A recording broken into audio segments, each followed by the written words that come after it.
Halo teman-teman semuanya, kembali lagi kita dalam Bible Study yang membahas bagaimana Tuhan memakai tokoh-tokoh yang ada di dalam Alkitab ini dalam menggenapi rencananya di muka bumi ini.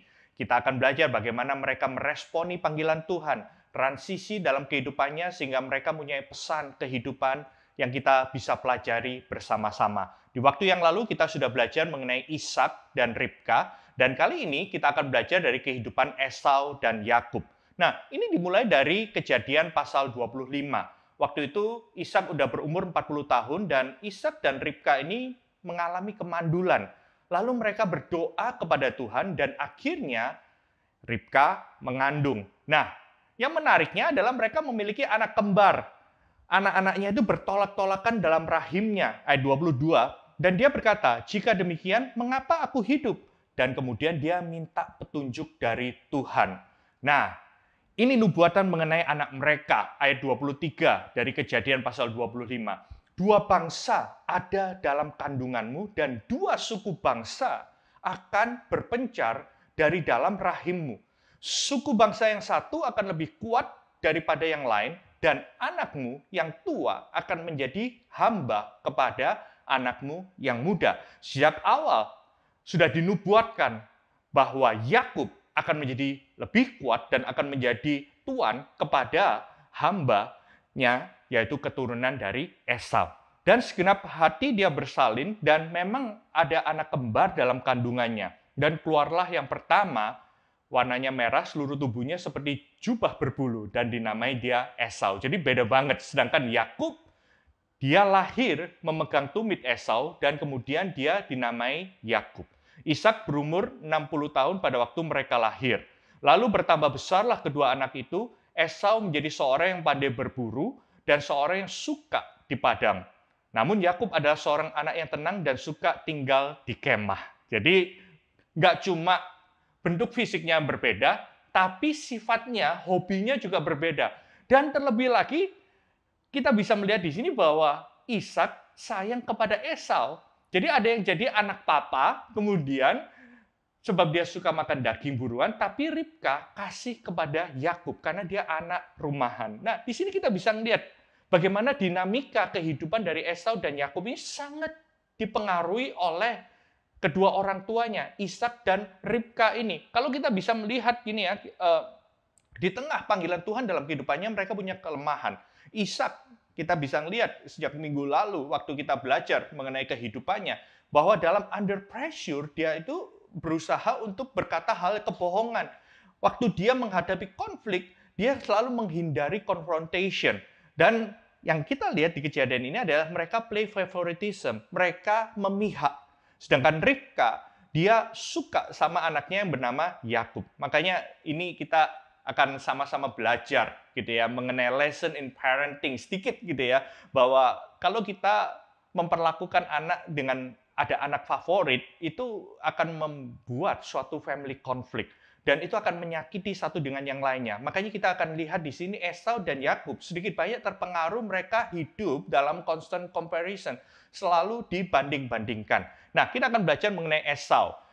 Saya tahu bahwa cerita hidupnya mungkin nggak seindah Yakub, tapi kita bisa belajar bahwa Esau adalah seseorang yang menjual hak kesulungannya. Nah, Ibrani pasal 12 ayat 16 sampai 17 berkata dengan jelas, janganlah ada orang yang menjadi cabul atau mempunyai nafsu yang rendah seperti Esau. Jadi bayangin, Esau ini digambarkan seperti orang yang cabul dan mempunyai nafsu yang rendah. Hanya gara-gara apa? Menjual hak kesulungannya untuk sepiring makanan.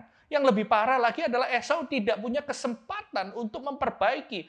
Sebab kamu tahu bahwa kemudian ketika ia hendak menerima berkat itu, dia ditolak. Sebab ia tidak beroleh kesempatan untuk memperbaiki kesalahannya, sekalipun dia mencarinya dengan mencucurkan air mata. Nah, disinilah kita bisa lihat apa yang kita tidak boleh tiru dari kehidupan Esau ini. Bagaimana cerita Esau di dalam Alkitab ini memberi gambaran. Kenapa kok hanya makan sup kacang merah aja dianggap seperti nafsu cabul oleh firman Tuhan atau memiliki hawa nafsu yang rendah.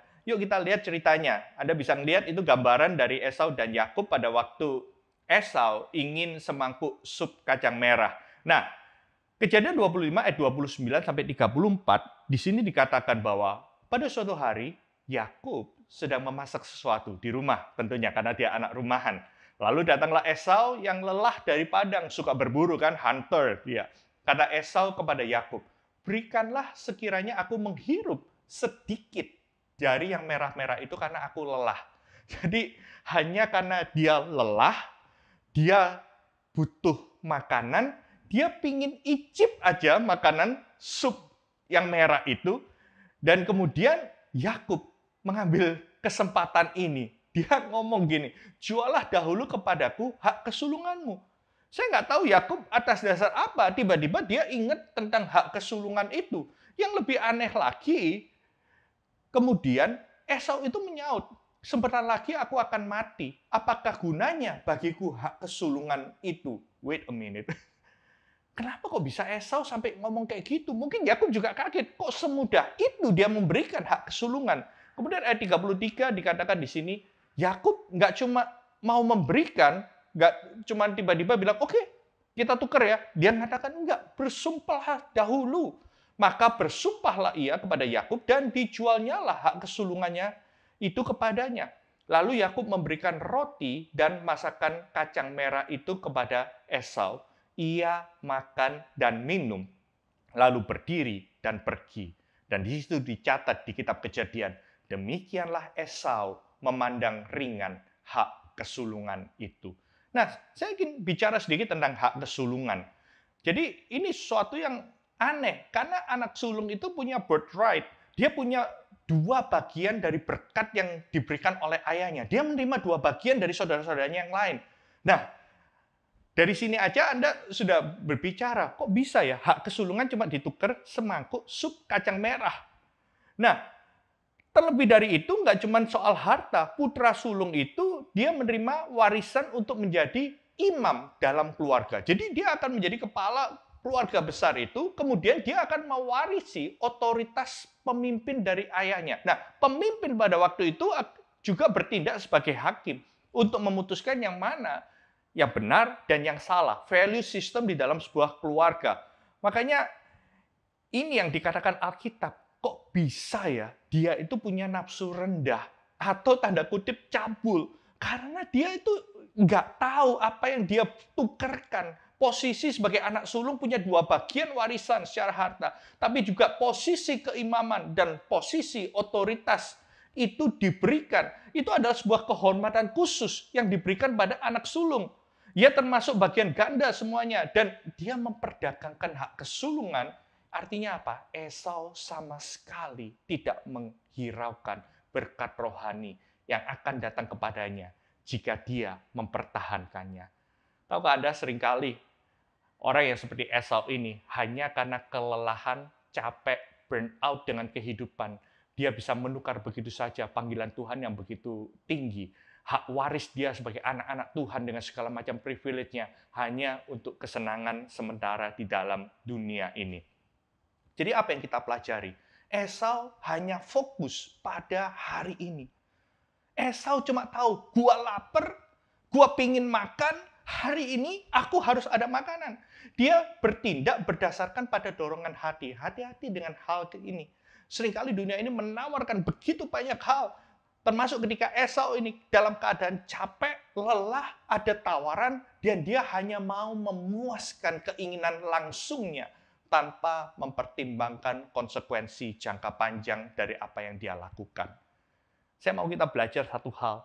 Kenapa dia dianggap memiliki nafsu rendah? Karena hanya berpikir hari ini. Nggak berpikir tentang masa depan. Pokoknya gue suka hari ini. Pokoknya aku mau melakukan hari ini.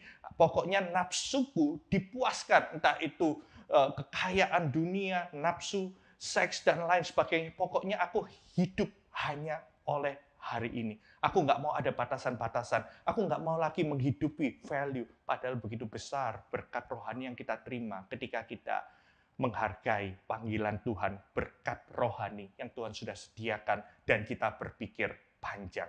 Dia bertindak berdasarkan dorongan hati untuk semangkuk sup kacang merah tersebut. Yuk kita lanjut.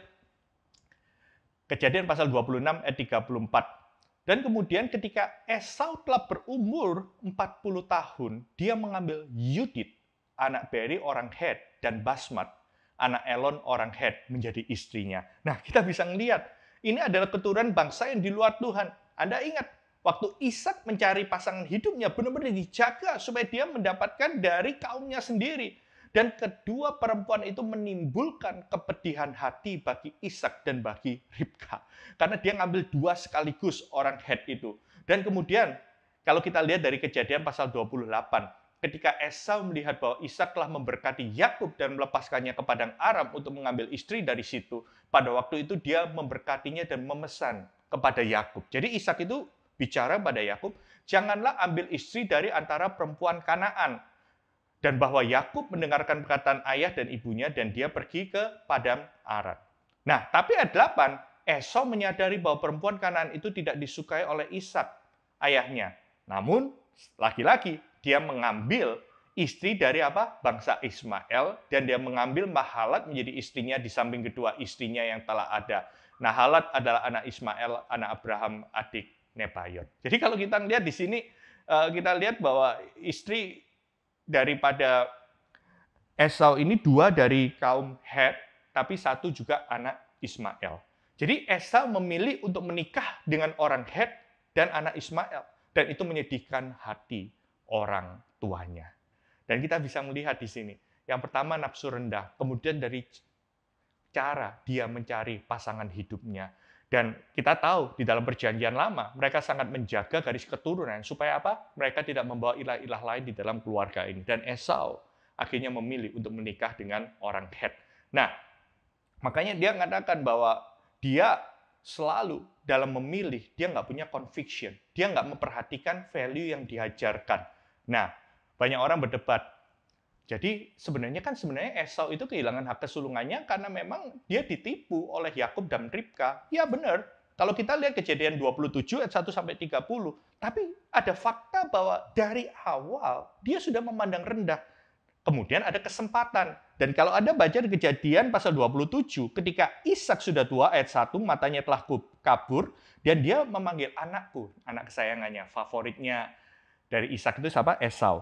Ya, aku sudah tua, aku sudah hampir mati, ambillah senjatamu, panah dan busurmu, pergilah ke padang dan berburulah bagiku seekor binatang. Olahlah bagiku makanan yang enak seperti yang kau gemari, sesudah itu bawalah kepadaku supaya ku makan agar aku memberkati engkau sebelum aku mati. Nah, masalahnya Ribka nguping, mendengarkannya. Dan dia berkata pada Esau, pada waktu Ishak itu berkata pada Esau, Ribka berkata pada Yakub, dan dia mengatakan, hei, aku telah dengar ayahmu berkata pada Esau.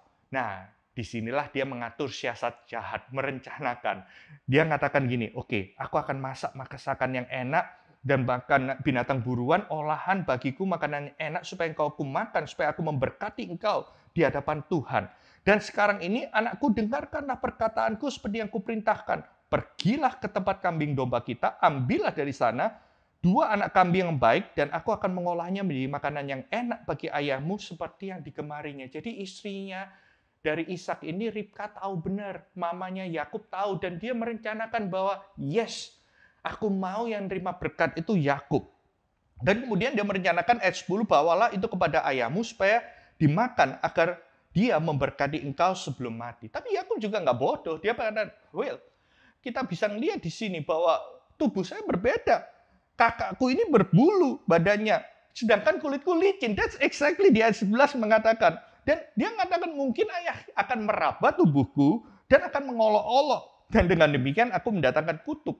Tapi kemudian di sini mamanya yang sayang banget sama Yakub, si Ribka mengatakan, akulah yang menanggung kutuk itu. Wow, benar-benar serius banget. Dengarkanlah saja perkataanku. Ini anak mama sekali.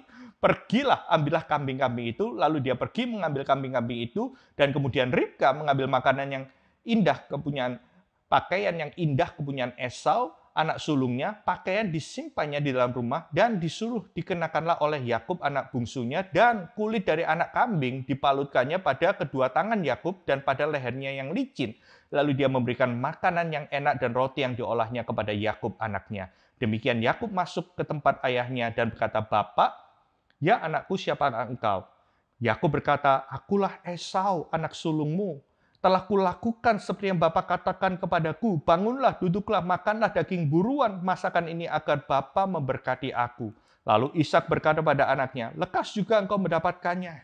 Jadi Ishak ini juga kaget, kok cepat ya? Ya emang cepat, soalnya dimasak di rumah kan, dari masakan dari Ribka dan Yakub ini. Dan dia mengatakan, "Apakah engkau anakku Esau atau bukan?" Diraba. Dan kemudian ayat 22, Yakub mendekati Ishak dan ayahnya merabanya serta berkata, "Kalau dari suara, suara Yakub." Jadi Ishak juga merasa walaupun matanya kabur, dia indranya juga peka. Kalau tangan, tangan Esau. Jadi perencanaan ini berhasil. Jadi Ishak tidak mengenal dia karena tangannya berbulu seperti tangan Esau, kakaknya. Ishak hendak memberkati dia. Tapi dia juga nggak yakin. Dia tanya, "Benarkah engkau ini anakku Esau?" Jawabnya, "Iya." Lalu berkata Ishak, "Dekatkanlah makanan kepadaku supaya ku makan daging buruan masakan anakku agar aku memberkati engkau." Lalu didekatkannya makanan kepada ayahnya dan dia makan, dibawa juga anggur kepadanya. Berkatalah ayahnya kepadanya, "Datanglah dekat-dekat dan ciumlah aku." Ketika itu Yakub dekat-dekat dan diciumnya ayahnya. Dan kemudian Ishak mencium bau pakaian Yakub, diberkatinya lah dia. "Sesungguhnya bau anakku adalah seperti bau padang yang diberkati Tuhan. Allah akan memberikan kepadamu embun yang dari langit, tanah-tanah gemuk di bumi, dan gandum serta anggur berlimpah-limpah. Bangsa-bangsa akan takluk kepadamu dan suku-suku bangsa akan sujud kepadamu. Jadilah tuan atas saudara-saudaramu dan anak-anak ibumu akan bersujud kepadamu. Siapa yang mengutuk engkau, terkutuklah dia. Siapa yang memberkati engkau, diberkatilah dia." Jadi akhirnya kita tahu singkat cerita bahwa berkat itu datangnya kepada Yakub. Nah, disinilah ayat 30 dikatakan, setelah Ishak selesai memberkati Yakub dan baru saja Yakub keluar meninggalkan Ishak, pulanglah Esau. Jadi memang butuh waktu untuk berburu. Dia juga menyediakan makanan yang enak lalu membawa kepadanya dan berkata, "Bapa, bangunlah dan makan daging buruan masakan anakmu agar engkau memberkati aku." Tapi kata Ishak, "Siapakah engkau?" Sautnya, "Akulah anakmu, anak sulungmu Esau." Dan disitulah terkejut Ishak. "Siapa gerangan yang memburu binatang dan telah membawanya kepadaku? Aku telah memakan semuanya sebelum engkau datang dan aku telah memberkati dia dan dia akan menjadi tetap orang yang diberkati." Berkat itu nggak bisa ditarik kembali. Dan kita bisa ngomong bahwa kita bisa bicara bahwa ya berarti Ribka dan Yakub menipu, benar. Tapi kita lihat tadi dari awal kita bisa tahu bahwa Esau ini memandang rendah. Esau mengandalkan berkat alaminya, mengandalkan talentanya, mengandalkan kehebatannya dia berburu. Bahkan dia terlalu pede dan menganggap bahwa urutan kelahirannya itu penting daripada rencana Tuhan atas hidupnya. Harusnya dia bisa bertanya, Esau, dengan apa yang dia miliki, berkat yang dia miliki, keahlian, talenta, dan hak kesulungan itu sebenarnya apa rencana Tuhan di dalam kehidupannya. Namun Esau hanya mengandalkan. Jadi kalau kita bisa melihat, Esau dari awal, dia hanya karena capek, dia karena exhausted, karena burnout, dia tanpa sadar menjual. Tapi itu menunjukkan bahwa sejak awal dia memandang rendah akan hal itu. Dia bisa aja masih pingin, karena terbukti dia itu pingin. Terbukti ayat 34, pasal 27 sampai 35. Sesudah Esau mendengarkan perkataan ayahnya itu, meraung-raunglah ia dengan sangat keras dan dalam kepedihan hatinya. Serta berkata, "Berkati aku juga ya Bapa," jawab ayahnya. "Adikmu telah datang dengan tipu daya dan telah merampas berkat yang datang untukmu itu." Kata Esau, "Benar kan? Namanya tepat Yakub, karena dia telah 2 kali menipu aku. Hak kesulunganku dirampasnya, dan sekarang dirampasnya pula berkat yang untukku." Tapi kalau dipikir-pikir, bukankah itu berkat itu yang dia anggap remeh? Waktu awal aku udah mau mati. Dia berpikir jangka pendek, nggak memikirkan garis keturunan yang berikutnya. Dia mengatakan, aku ditipu 2 kali, hak kesulungan dan berkat. That's exactly hak kesulungan itu. Berkat 2 kali lipat dan juga hak kesulungan itu. Dia berikan otoritas itu sejak awal sebenarnya. Bukan hanya karena ditipu oleh Yakub. Lalu Ishak menjawab Esau, "Sesungguhnya telah kuangkat dia menjadi tuan atas engkau." Dan segala saudaranya telah kuberikan kepadanya sebagai hambanya. That's exactly hak kesulungan yang diremehkan di awal oleh Esau ini. Dan telah kubekali dia dengan gandum dan anggur, maka kepadamu, apalagi yang aku dapat kuberbuat ya anakku. Kata Esau kepada ayahnya, hanya berkat yang satu itukah ada padamu ya Bapa? Diberkatilah aku ini juga ya Bapa. Dengan suara keras menangislah Esau. Lalu Ishak menjawabnya, sesungguhnya tempat kediamanmu akan jauh dari tanah-tanah gemuk di bumi, dan akan jauh dari embun dari langit di atas. Esau berpikir, dia punya privilege. Dia pikir bahwa cinta Ishak akan menyelamatkan dari keputusan buruk apapun yang dia buat, hanya karena Ishak cinta. Namun pada akhirnya bukan berkat yang diberikan, namun apa? Kebalikan dari berkat itu, yaitu kutuk. Seringkali kita udah punya privilege, hak sebagai anak-anak Allah, tapi kita memandang rendah. Kita terlalu menggampangkan dan pikir Tuhan pasti terlalu cinta, sehingga dia nggak bisa memberikan hal yang jelek, yang nggak bisa memberikan konsekuensi daripada apa yang dibuat. Saya percaya bahwa setiap perbuatan ada konsekuensinya. Dan saya percaya bahwa Tuhan sedang berurusan dengan Esau. Namun kita bisa melihat di sini, ayat 40, engkau akan hidup dari pedangmu. Artinya apa? Setelah berkat itu nggak ada, berkat itu sudah diberikan kepada Yakub. Esau harus berusaha dengan kekuatannya sendiri. Dan kau akan menjadi hamba adikmu. Tapi akan terjadi kelak apabila engkau berusaha sungguh-sungguh. Maka engkau akan melemparkan kuk itu dari tengkukmu. Dan kita bisa melihat bahwa garis keturunan descendants dari Esau ini, keturunan Esau menjadi musuh Israel. Setiap kali Anda melihat dalam peperangan, ada Edom, Amalek, dan bangsa Teman. Mereka adalah orang-orang yang berperang melawan bangsa Israel. So ingatlah Esau, karena melalui dialah penentang Israel yang gigih itu muncul. Esau menjual hal kesulungannya karena kurangnya rasa hormat terhadap posisi dan hak istimewa yang diperolehnya.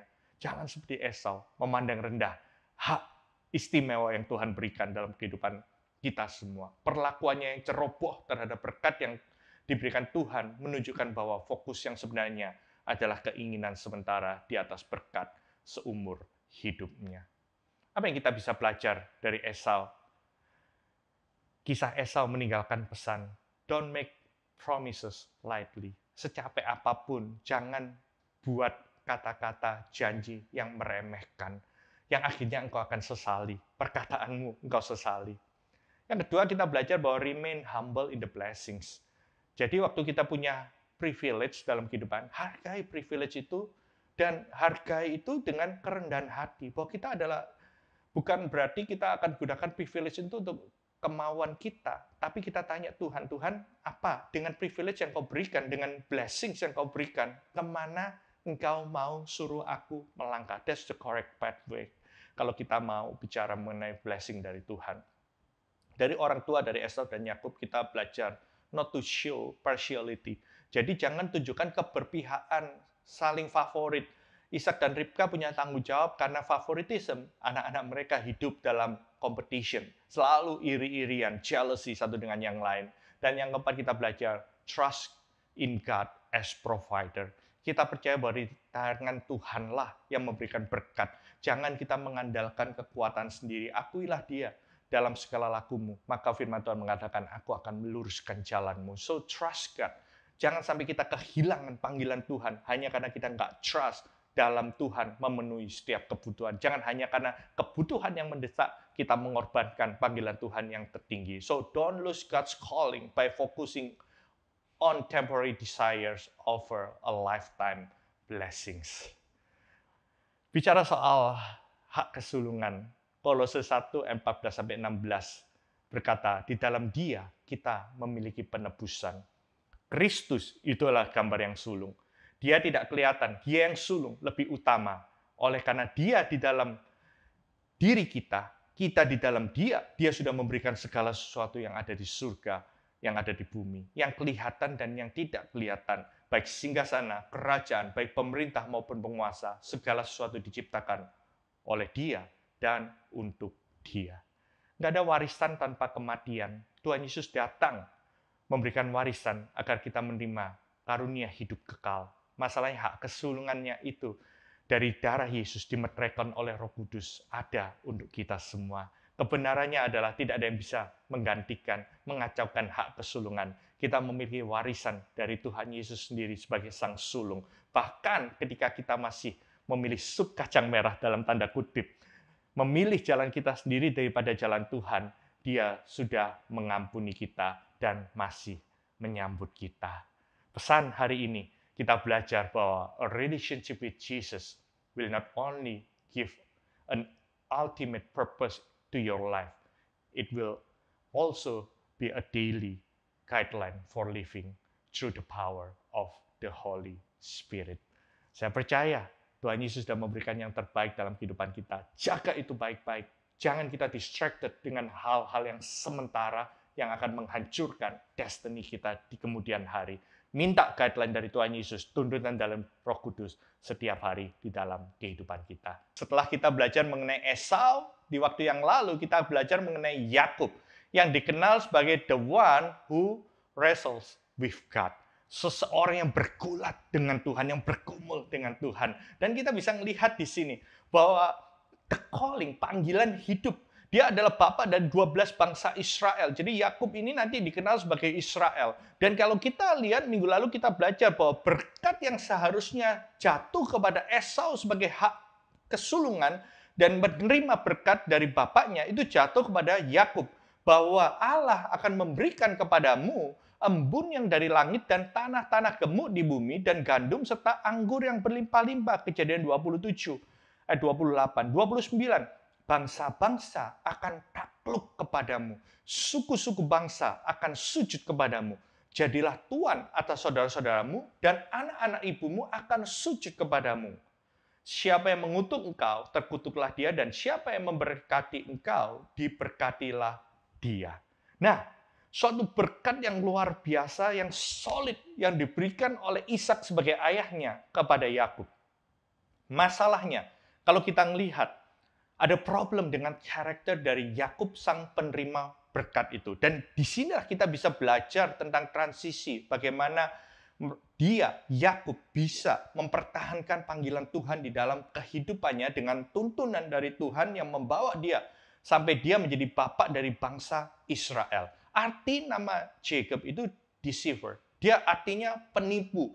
Dan kalau kita lihat sejak kejadian, dia mengatakan, waktu anak ini keluar dalam Kejadian pasal 25, sesudah itu keluarlah adiknya, tangannya memegang tumit Esau, sebab itu dinamai dia Yakub. Ishak berumur 60 tahun waktu mereka lahir. Jadi dalam bahasa Inggrisnya dikatakan bahwa Yakub itu artinya adalah heel catcher, supplanter, the one who wrongly or illegally seize and hold the place of another. Jadi dia yang selalu mengambil kesempatan untuk mengambil. Jadi dalam kehidupannya kita akan lihat penuh dengan pergumulan, penuh dengan manipulasi, penuh dengan menipu untuk mendapatkan berkat. Dan kalau kita melihat Tuhan masih bisa pakai orang seperti Yakub ini. Karena saya percaya setiap apa yang Tuhan berikan dalam kehidupan anak-anaknya itu bukan karena kuat gagah tokoh di dalam Alkitab ataupun kehidupan kita. Tapi semuanya itu hanya oleh kasih karunia Tuhan ketika kita bisa menerima semuanya itu. Nah, kita lihat Kejadian 27 ayat 35-36 mengatakan bahwa jawab ayahnya, adikmu telah datang dengan tipu daya dan telah merampas berkat yang untukmu itu. Jadi hidupnya penuh dengan tipu daya.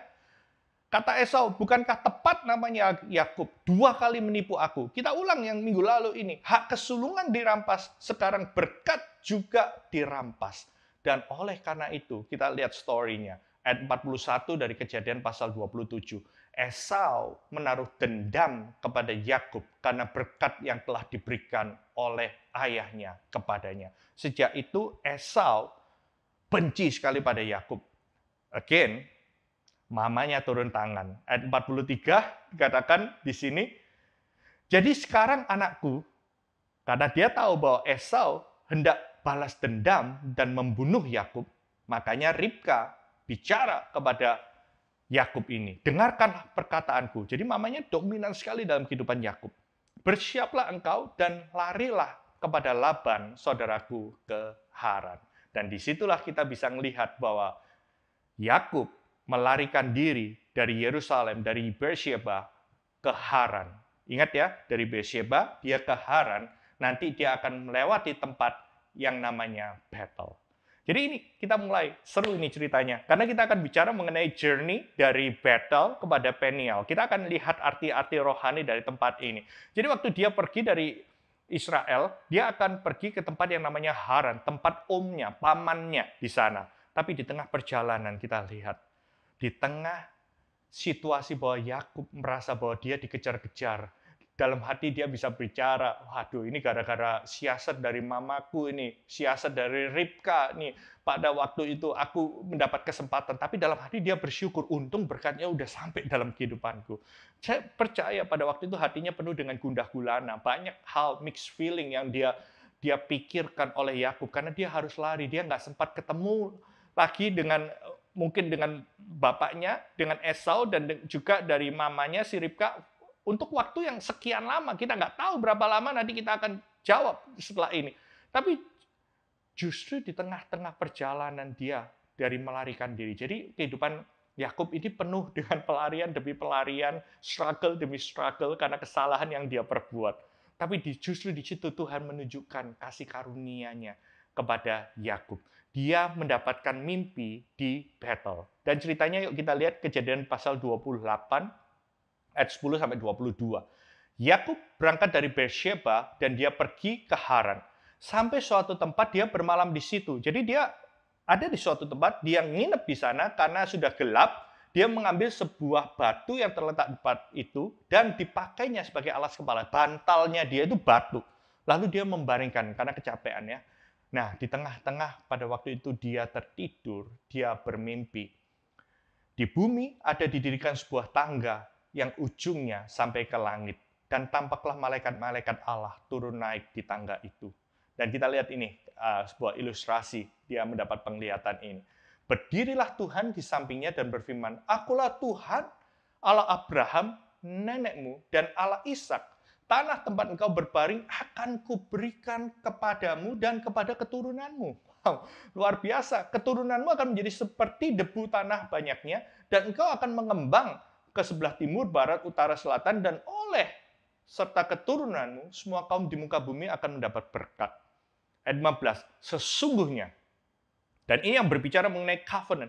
God's covenant to Abraham and Isaac juga diberikan kepada Yakub. Sesungguhnya aku menyertai engkau dan akan melindungi engkau. Di tengah-tengah perasaan bersalah dalam kehidupan Yakub, Tuhan reaffirm janjinya kepada Abraham, Ishak, dan kepada Yakub. Di tengah-tengah dia mungkin dipenuhi rasa bersalah, rasa malu, ketidakpastian di dalam kehidupannya. Di situ Tuhan menyatakan memberikan mimpi. Kemanapun engkau pergi dan aku akan membawa engkau kembali ke negeri ini. Ingat, ini janji Tuhan. Suatu saat, dia mungkin boleh melarikan diri hari ini. Tapi dia akan kembali lagi ke negara asalnya, ke negerinya, ke Yerusalem. Sebab aku tidak meninggalkan engkau.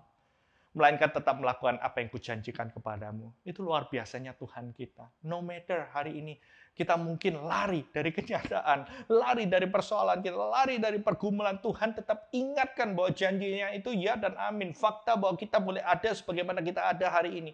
Bukti karena kasih karunia Tuhan di dalam kehidupan. Berkat yang sama di-offer kepada Jacob pada waktu itu. Ketika Jacob bangun dari tidurnya, dan dia berkata, sesungguhnya Tuhan ada di tempat ini. Dia bisa melihat the presence of God ada, dan aku tidak mengetahuinya. Ia takut dan berkata, alangkah dahsyatnya tempat ini. Tidak lain dari rumah Allah. Ini adalah pintu gerbang surga. Anda akan melihat bahwa di tiap transisi dari kehidupan Yakub ini, dia selalu membangun mezbah. Karena setiap jalan, setiap langkah, dia tahu bahwa apapun yang terjadi, dia ingin mempersembahkan sesuatu. Dan dia mengatakan, tempat ini dahsyat. Ini adalah pintu gerbang surga. Keesokan harinya, pagi-pagi Yakub mengambil batu yang dipakainya sebagai alas kepala, dan dia mendirikan itu sebagai tugu, dan menuang, mengurapi sebagai minyak ke atasnya. Dan dia menamai tempat itu Bethel. Dahulu nama kota itu adalah Luz. Jadi dia menamai tempat itu Bethel, dan bernasarlah Yakub, jika Allah akan menyertai dan akan melindungi aku di jalan yang kutempuh ini, memberikan kepadaku roti untuk dimakan dan pakaian untuk dipakai, sehingga aku selamat kembali ke rumah ayahku. maka Tuhan akan menjadi Allahku. Dia bernasar. Dan batu yang kudirikan sebagai tugu ini akan menjadi rumah Allah. Dari segala sesuatu yang kau berikan padaku akan selalu kupersembahkan 1/10 kepadamu. Dia mulai memberikan perpuluhan padamu. Dan kita bisa melihat di sini, dalam transisi yang pertama, perjalanan dari Yerusalem, dari Beersheba, dia mau ke Haran. Dia singgah di tempat yang namanya Bethel. Dan apa arti kata nama Bethel itu? Bethel is the house of God. Dalam keadaannya dia lari dari kehidupannya. Dia berjumpa kembali dengan rumah Tuhan. Kembali ke Bethel. Dan kemudian perjalanannya berlanjut lagi. Dia yang tadinya dari penipu, dia lari. Kemudian dia pergi ke Haran. Dari Bethel, dia pergi ke Haran. Dan disitulah dia bertemu dengan pamannya yang namanya adalah Laban. Jadi di transisi yang kedua ini dalam kehidupannya, dia ada di Haran. Dan dia berjumpa dengan Laban. Dan tahukah Anda, Jacob ini artinya deceiver. Dia itu adalah artinya penipu. Tapi Laban itu adalah selfish man. Dia adalah orang yang penuh dengan self-centered. Dan Anda bisa melihat bahwa orang dua ini punya interaksi yang sangat unik. Yakub seorang penipu, dia memanipulasi, tapi Laban dia nggak mau ambil kesempatan sia-sia. Dia memaksimalkan dengan keegoisannya. Dia memaksimalkan Yakub untuk keuntungannya diri sendiri. Makanya dia memperlakukan orang lain, dia mengendalikan orang lain, dia mengontrol untuk sebuah tujuan keegoisan daripada Laban. Lihat ya, penipu ketemu dengan orang yang egois. Saksikan, selanjutnya kita lihat di sini. Nah, ini ya, kita lihat tension pertama. Kejadian 29 ayat 16-30 berbicara mengenai pasangan hidup. Laban mempunyai 2 anak perempuan, Lea dan Rahel. Dan yang satu, Lea itu nggak berseri. Di situ katakan berseri ya, bukan berseri matanya di situ. Tapi Rahel itu elok sikapnya dan cantik parasnya. Jelas, Yakub cinta kepada Rahel. Kemudian dia berkata, aku mau bekerja kepadamu 7 tahun lamanya untuk mendapatkan Rahel, anakmu yang lebih muda itu. Jadi dia bekerja mati-matian dengan penuh sukacita. 7 tahun itu nggak berasa sampai pada hari pernikahannya. Nah, masalahnya waktu itu cadar itu benar-benar menutup sampai cadar itu dibuka. Makanya kita lihat di ayat 23, waktu malam diambilnya Lea anaknya lalu dibawanya kepada Yakub. Jadi kita bisa melihat Laban ini begitu egoisnya, begitu ingin mengontrol orang lain karena dia dapat tenaga kerja. Yakub ponakannya ini dalam keadaan susah, dalam keadaan melarikan diri. Dia mau memanfaatkan Yakub ini semaksimal mungkin untuk menjaga pekerjaannya, menjaga kambing dombanya. Dan kemudian Yakub pun menghampiri dia. Lagi pula Laban memberikan Silpa, dikasih bonus budaknya. Budak perempuan Lea itu diberikan kepada Yakub. Jadi dia udah kasih bonus. Masalahnya semuanya masih pakai cadar kan? Tapi pada waktu pagi, jadi waktu pagi dia melihat bahwa itu Lea, lalu berkatalah Yakub pada Laban. Dia mulai komplain. Seorang penipu akhirnya berhasil dimanipulasi dan ditipu. Nggak terima dong, gitu ya. Apakah yang kau perbuat terhadap aku ini? Bukankah untuk mendapatkan Rahel, aku bekerja kepadamu? Mengapa engkau menipu aku? Penipu ketemu sama penipu yang lebih ulung lagi. Nah, jawabannya Laban, hey, it's not in our custom. Itu bukan budaya kita. Mana ada sih yang kawin adiknya dulu baru kakaknya. Cenglinya aturannya adalah kakaknya dulu. Oke, gini, gampang deh.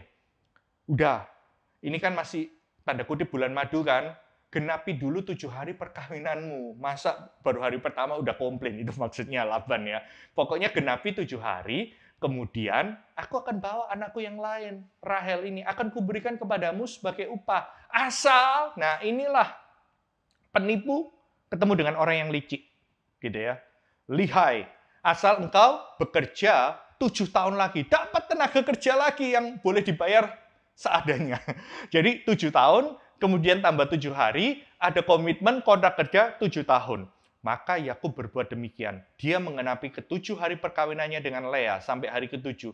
Kemudian Laban memberikan kepadanya Rahel, anaknya itu, untuk menjadi istrinya.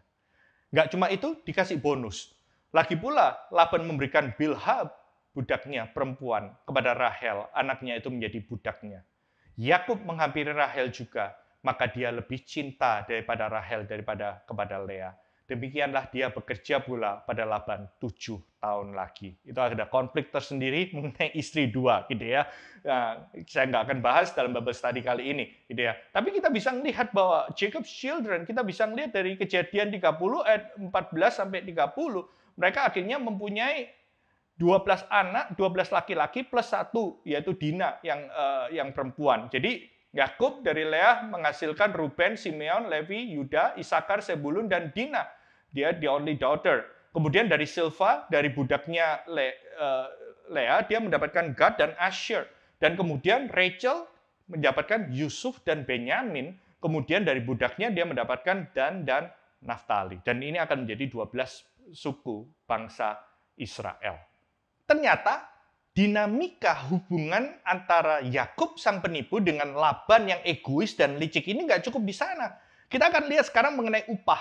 Nah, di sini kita bisa melihat bahwa Yakub bertanya tentang upahnya. Sehingga Kejadian 30 ayat 31, Laban mengatakan, apakah yang harus kuberikan kepadamu? Jawab Yakub, tidak usah kau berikan apa-apa kepadaku. Ngomongnya kayak gitu. Nggak usah om, nggak usah. Gitu ya. Aku mau lagi mengembalakan kambing dombamu dan menjaganya asal, makanya orang penipu ketemu orang licik, bales-balesan gitu ya. Cara dia memanipulasi satu dengan yang lain. Engkau mau mengizinkan hal ini kepadaku. Hari ini, aku akan lewat dari tengah-tengah segala kambing dombamu dan akan mengasingkan dari situ. Setiap binatang yang berbintik-bintik dan berbelang-belang, segala domba yang hitam dan segala kambing yang belang-belang dan bintik-bintik, itulah ada upahku. Jadi kalau Anda perhatikan, dia meminta upahnya itu adalah hewan yang berbintik-bintik dan belang-belang.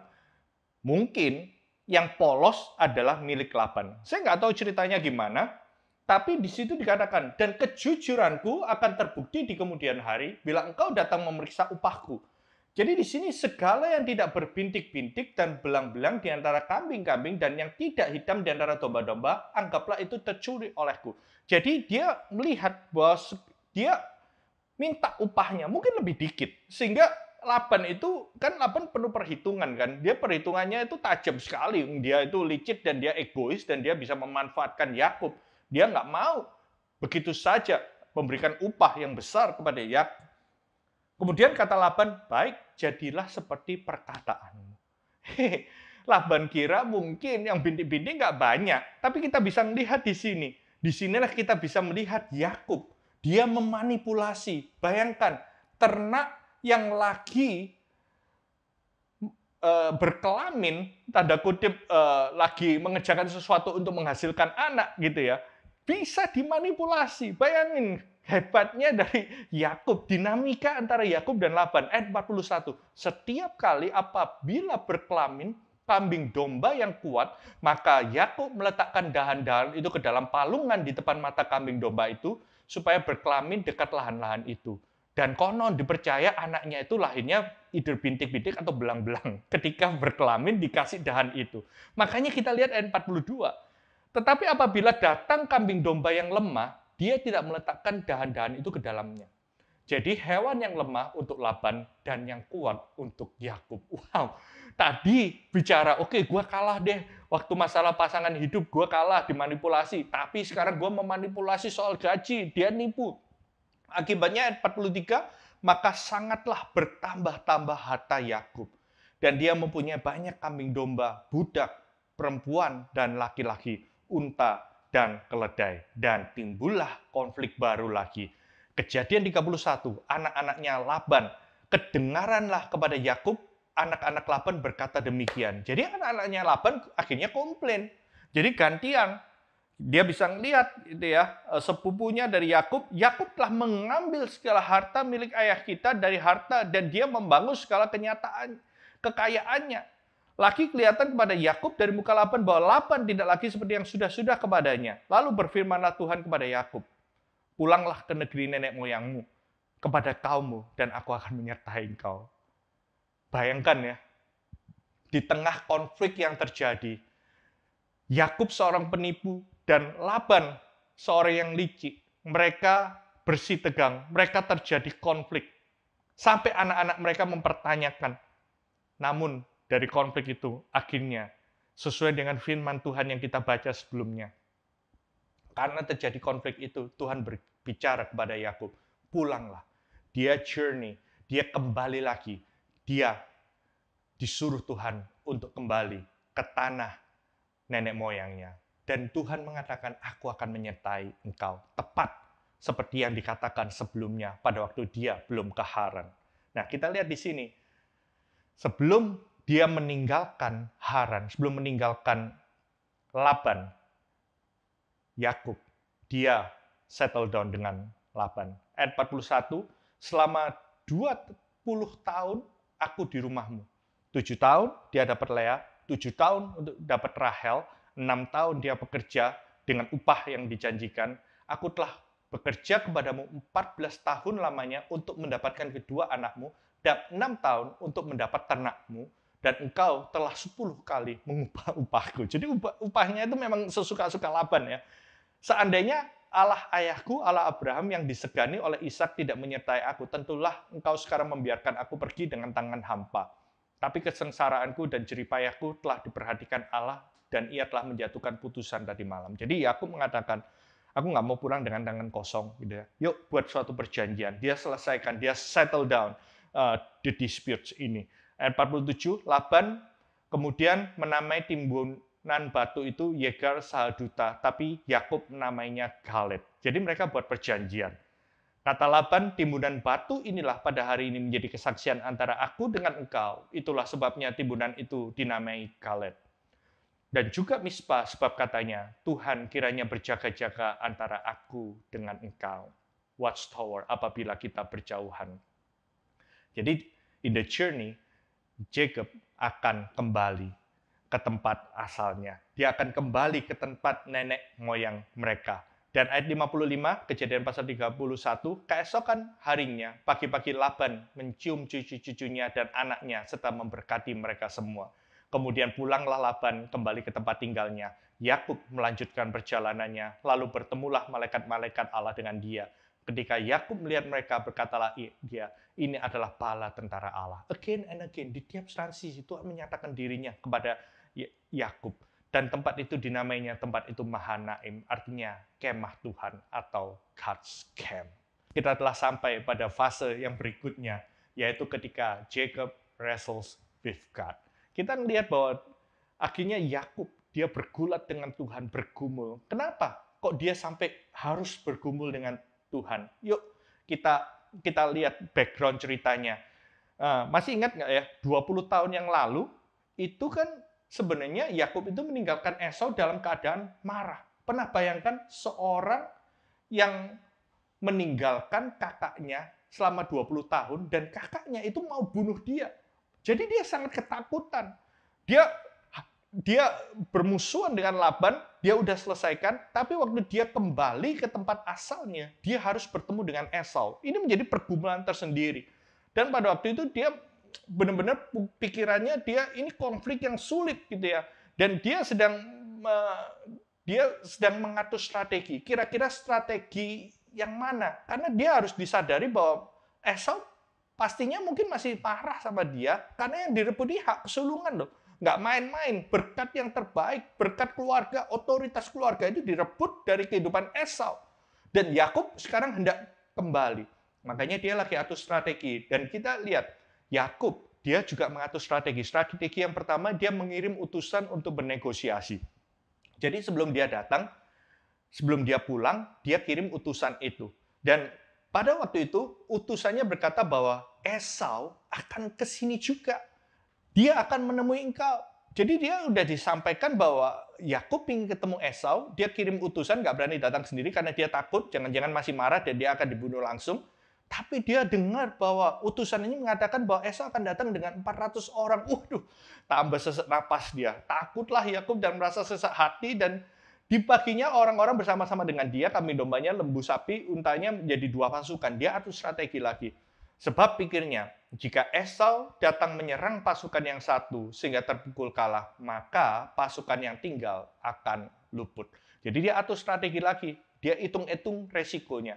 Dan kemudian strategi yang kedua, dia berdoa. Setelah dia ngatur strategi, baru dia doa. Berkatalah Yakub, "Ya Allah nenekku Abraham dan Allah ayahku Ishak, ya Tuhan yang telah berfirman kepadaku, pulanglah ke negerimu serta sanak saudaramu, dan aku akan berbuat baik kepadamu." Jadi dia mengingatkan, Tuhan ini kamu yang nyuruh loh, engkau yang suruh aku untuk pulang, kembali ke tempat keluargaku. Dan dia percaya akan terjadi rekonsiliasi karena Tuhan akan menyertai dia. Sekali-kali aku tidak layak menerima segala kasih dan kesetiaan yang kau tunjukkan kepada hambamu ini. Sebab aku telah membawa hanya tongkatku ini waktu menyeberangi sungai Yordan ini. Dia masih ingat, dia nggak bawa apa-apa. Dia lari dengan ketakutan. Tapi sekarang dia sudah punya 2 pasukan. Lepaskanlah kiranya aku dari tangan kakakku, dari tangan Esau. Sebab aku sangat takut kepadanya. Karena dia udah melukai. Dia butuh forgiveness. Dia sudah melukai. Dia sudah betray dari Esau. Jangan-jangan dia datang membunuh aku dan ibu-ibu dengan anaknya. Karena dia bawa anak-anaknya semua kan, 12 orang itu tambah Dina dan semua istrinya. Dan kemudian, setelah berdoa, Yakub punya strategi juga. Dia mengirim persembahan dan upeti kepada Esau. Hebat ya. Dia bermalam di sana waktu itu, kemudian diambilnya dari apa yang ada padanya, suatu persembahan untuk Esau kakaknya. Ya ini apa? Nggak main-main persembahannya. 200 kambing betina, 20 kambing jantan, 200 domba betina, dan 20 domba jantan. Bayangin 1:10 jantan dan betinanya dia kirim gitu ya. Pasti dia melihat bahwa oke, dengan ternak itu akan menghasilkan ternak yang banyak. 30 unta yang sedang menyusui beserta anak-anaknya, 40 lembu betina dan 10 lembu jantan, 20 keledai betina dan 10 keledai jantan. Diserahnya kan semuanya itu kepada budak-budaknya untuk dijaga. Tiap-tiap kumpulan tersendiri, dan dia berkata pada mereka, berjalanlah kamu lebih dahulu dan jagalah supaya ada jarak di antara kumpulan yang satu dengan kumpulan yang lain. Dia sudah mengatur strategi sedemikian rupa, saking takutnya dia kepada Esau. Tapi di situ dia mungkin, saya mengatakan, di situ dia sudah melakukan segala sesuatu. Dan dia sudah memikirkan segala resiko yang harus dia ambil. Tapi satu hal, lepas dari semuanya itu, ada suatu peristiwa sebelum dia benar-benar ketemu dengan Esau. Dia sudah mengatur segala strateginya. Tapi akhirnya dia bergumul dengan Tuhan. Ini yang kita kenal. Di mana Yakub pada waktu itu, Kejadian pasal 32 ayat 2. Pada malam itu Yakub bangun dan dia membawa kedua istrinya, kedua budak perempuan dan ke-11 anaknya, dan menyeberang di tempat penyeberangan sungai Yabok. Sesudah itu dia menyeberangkan mereka, dia menyeberangkan juga segala miliknya, diseberangin dulu. Lalu tinggallah Yakub seorang diri, dan seorang laki-laki bergulat dengan dia sampai fajar menyingsing. Disinilah dia bergulat dengan seorang laki-laki. Dia udah kirim semuanya ke seberang, tapi dia masih benar-benar meluangkan waktu. Dia udah capek. Dalam kehidupannya dia struggle with a lot of things. Dia lari dari Esau. Dia bertengkar dengan pamannya sendiri. Dia menipu sana-sini. Dan saat ini dia harus menghadapi Esau dalam segala kemarahannya. Potensi dia akan dibunuh. Kemudian dia bertemu dengan seorang dan dia bergulat. Lalu kata orang itu, biarkan aku pergi karena fajar telah menyingsing. Tapi Yakub tahu. Dia mengatakan, aku nggak akan membiarkan engkau pergi jika engkau tidak memberkati aku. Dan bertanyalah orang itu kepadanya, siapakah namamu? Sautnya, Yakub. Lalu kata orang itu, namamu tidak akan disebutkan lagi Yakub, tetapi Israel. Sebab engkau telah bergumul melawan Allah dan manusia, dan engkau menang. Disitulah dia tahu bahwa dia sedang bergumul, dia sedang bergulat dengan Allah yang maha tinggi, yang maha kuasa. Kita bisa melihat di sini suatu gambaran. Dia katakan, aku pegang kau, I will not let you go until you bless me. Dia meminta dengan penuh ketakutan pada waktu itu dia akan berjumpa dengan Esau. Jangan pergi sampai engkau memberkati aku. Dan ketika dia tanya, siapa namamu? Yakub. Nama bukan lagi Yakub. Tapi disitulah engkau menjadi Israel. Kemudian bertanyalah Yakub, katakanlah juga namamu. Sahutnya, mengapa engkau menanyakan namaku? Lalu diberkatilah Yakub di situ. Dia tahu itu ada Tuhan. Dan Yakub menamai tempat itu Peniel. Sebab katanya, aku telah melihat Allah berhadapan muka, tapi nyawaku tertolong. Di sini kita belajar sesuatu dari kehidupan Yakub. Dia sudah struggle dengan berbagai macam problems di dalam kehidupannya. Dia sudah struggle, tapi di situ kita belajar bahwa stop struggle with your problem, start wrestle with God. I don't know, buat Anda yang mendengarkan Bible Study hari ini, mungkin kau sudah melihat begitu banyak cara, engkau sudah berusaha dengan sekuat tenaga untuk mengatasi setiap problem di dalam kehidupanmu. Dan hari ini perkataan yang sama Tuhan katakan, stop struggle with your problem, start wrestle with God. Mulai untuk engkau bergulat dengan Tuhan. Tuhan, aku tidak akan membiarkan engkau, jangan tinggalkan engkau sampai aku menemukan engkau, sampai engkau berkati Tuhan. Lalu tampaklah kepadanya matahari terbit, dan ketika dia melewati Peniel, Yakub pincang karena pangkal pahanya. Itulah sebabnya sampai sekarang orang Israel tidak memakan daging yang menutupi sendi pangkal paha, karena dia telah memukul sendi paha Yakub dan otot pangkal pahanya. Peniel adalah tempat di mana seorang Yakub, yang artinya pemegang tumit, yang adalah penipu, the deceiving heel catcher, become Israel. Apa arti nama Israel? A prince of God. Di sini kita bisa melihat, yes, waktu Daud bergulat dengan Tuhan, kakinya dibuat pincang.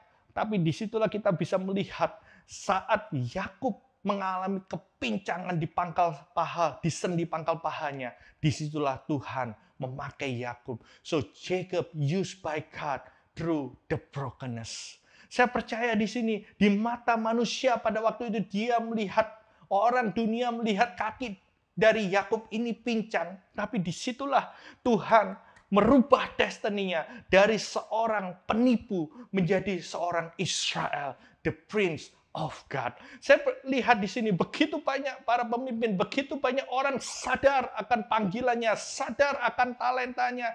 Dia punya kehebatan demi kehebatan, strategi demi strategi, tapi dia punya masalah dengan karakter. Dan itulah Yakub. Sejak awal dia memiliki masalah yang besar, tidak peduli apa yang dia lakukan, dimanapun dia pergi, dia bisa mengatur segala-galanya, dia bisa memanipulasi setiap keadaan, dia bisa mengubah hati ibunya jadi sayang sama dia, mengambil hak kesulungan saudaranya dengan cara yang cukup unik, kemudian menjungkir balikkan rumah tangga dari Ishak. Dia bisa melihat bahwa terjadi competition dan dia bisa punya dampak terhadap rumah tangga Laban gitu ya. Dia memanipulasi Laban. Seiring dengan waktu, dia bisa mengumpulkan harta yang begitu besar, dan dia dari kehidupan yang lahir 12 bangsa Israel.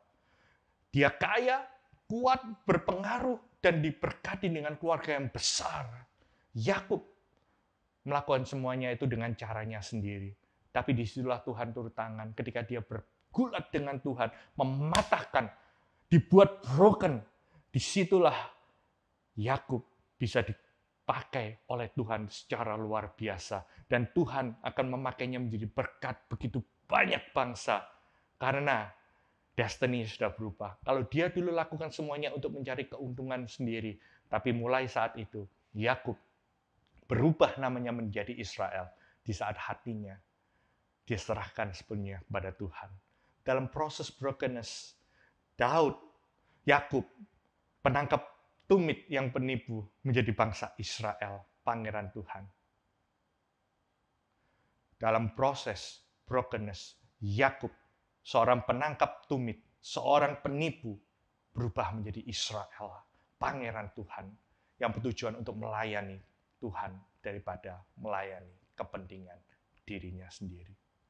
Seringkali kita akan mengalami proses brokenness untuk Tuhan bisa pakai kita lebih lagi.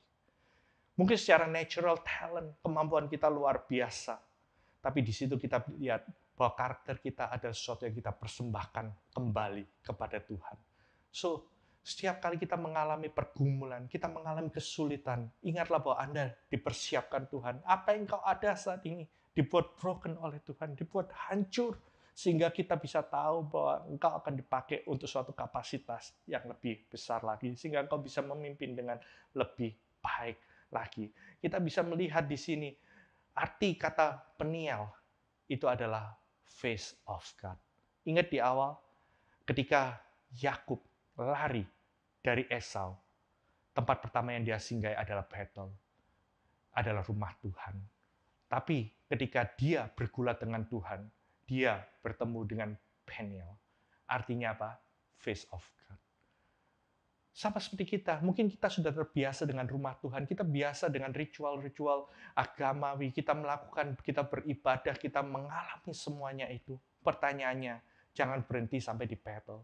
Alami yang namanya Peniel, di mana engkau menemukan wajah Tuhan. Apa sih artinya wajah Tuhan itu? Saya lihat dari Mazmur pasal 73. Di sini penulis Asaf, dia mengatakan, siapa gerangan ada padaku di surga selain engkau? Selain engkau, tidak ada yang kuingin di bumi. Ketika engkau melihat wajah Tuhan, berjumpa dengan Tuhan, kita bisa melihat bahwa segala kekayaan, keterpikiran kita dengan hal-hal yang duniawi, segala posisi, segala apapun yang kita anggap penting, itu tidak ada lagi yang dapat menandingi. Sampai suatu titik ketika kita melihat wajah Tuhan, selain engkau, tidak ada yang kuingini. You are enough, God. Itu yang dikatakan dengan the face of God. Sekalipun dagingku dan hatiku habis lenyap, apa yang aku miliki boleh habis lenyap, tapi gunung batuku dan bagianku tetaplah Allah selama-lamanya. Sebab sesungguhnya siapa yang jauh daripadamu akan binasa. Kau binasakan semua orang yang berjinah dan meninggalkan kau. Tapi aku suka dekat dengan Allah. Aku menaruh tempat perlindunganku kepada Tuhan Allah, supaya aku menceritakan segala pekerjaannya.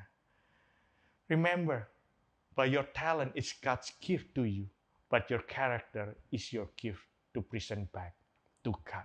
Selain dia, jangan ada yang mengisi kehidupan kita. Seringkali dalam kehidupan kita distracted dengan begitu banyak, kita struggles dengan problem kita. Stop struggling with problem, start wrestle with God, sampai engkau menemukan wajah dari Tuhan. Dan ketika ini beres, ketika Daud, dia bergulat dan dia menang, dan dia menemukan wajah Tuhan. Dia mengatakan, Tuhan, segala sesuatu nggak ada artinya. Aku surrender, aku serahkan semuanya. Disitulah kita bisa melihat Tuhan menjawab doa. Jacob make peace with Esau. Nah, kalau Anda lihat di peta, Esau berjalan dari Edom.